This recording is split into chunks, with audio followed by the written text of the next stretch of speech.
Dans cette vidéo, on va voir rapidement les propriétés des opérations sur les vecteurs. Débutons par les propriétés de l'addition de vecteurs géométriques.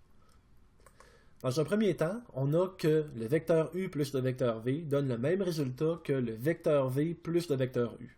Donc, je peux changer l'ordre des vecteurs dans la somme.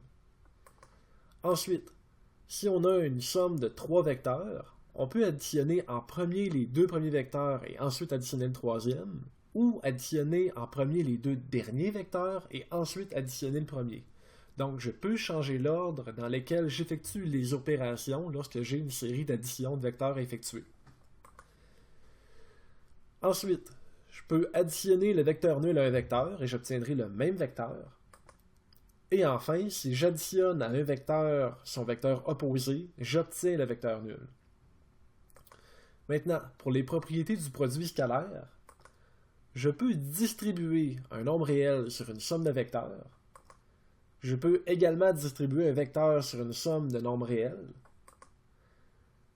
Si j'ai un vecteur multiplié par un scalaire et que ensuite je prends le résultat et que je le multiplie par un autre scalaire, j'ai que c'est égal à multiplier d'abord les 2 scalaires et ensuite faire le produit scalaire du résultat par le vecteur. Et enfin, si je multiplie un vecteur par le nombre 1, j'obtiens le même vecteur. Alors voilà, ça complète cette vidéo.